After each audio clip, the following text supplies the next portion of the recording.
Tiwatig na maaari siyang makipag-date sa kanya. Nagulat si Lucy, sinasabing palagi siyang tinatrato ni Leo na parang nakababatang kapatid at napakabata pa niya. Kalmadong ipinaliwanag ni Doohan na iba na ang sitwasyon ngayon at hindi niya talaga itinuring siyang kapatid.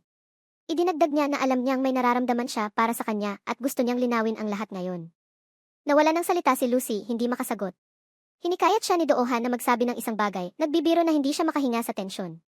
Tahimik siyang sumasang-ayon sa sarili, pero nang tanungin siya nito kung ayaw niya sa kanya, kinakabahang sinabi niyang, pagkatapos ay mabilis na nagtama sa sarili, inamin na hindi siya sigurado sa kanyang nararamdaman.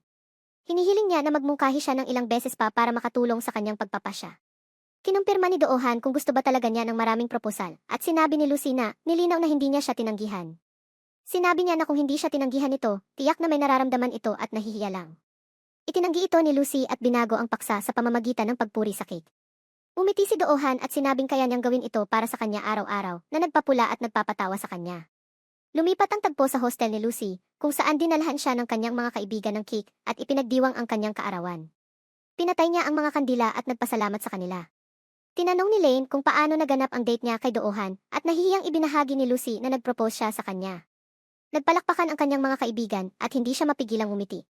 Kinabukasan, binuksan ni Lucy ang regalo ni Doohan, isang kamera. Habang sinusuri ito, natuklasan niya ang larawan ng katawan nito at nagbibirong ibinalik ito sa kanya, tinanong kung ano ang kahulugan nito. Nagulat si Doohan na pagtanto na baka aksidente niyang natamaan ito habang nag-iimpake at ipinaliwanag ang kwento. Tinawanan lang ni Lucy ang sinabi na nagsasabing malabo ang larawan at walang makikitang malinaw. Sa mapaglarong paraan, inalok ni Doohan na ipadala ang bersyon ng ngunit nahihiyang tumanggi si Lucy. Pagkatapos ng kanilang pag-uusap, nakatanggap si Lucy ng mensahe mula kay isang Juan na nagbibigay pugay sa kanyang kaarawan at nagpapadala ng kaunting pera. Sinabi niya sa kanya na nagsimula siyang magkagusto sa isang tao at gusto niyang magkaroon ng relasyon. Inamin ni Lucy na mas matanda siya ng kaunti kaysa sa kanya. Agad na tumugon si Sangyong, sinabing hindi at iginigiit na hindi siya maaaring makipag-date kanino man hanggang sa matapos siya sa kolehiyo. Nagtatanong si Lucy kung bakit, pero matigas si Sangyong, binabalaan siya na hindi niya ito papayagan at magagalit kung hindi siya susunod. Sa susunod na eksena, masayang hinahangaan ni Lucy ang pulseras na ibinigay sa kanya ni Doohan. Tinutokso siya ni Rose, tinatanong kung kailan siya sasagot sa kanya, pero sinabi ni Lucy na hindi niya alam at nag-isip-isip.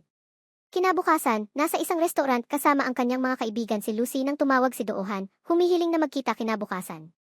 Halos pumayag na siya, pero pinayuhan siya ng mga kaibigan niya na huwag muna pumayag para hindi niya isipin na madali lang. Pagkatapos ay nagtanong si Doohan kung pwede silang magkita kinabukasan, at muli siyang tumanggi, sumusunod sa payo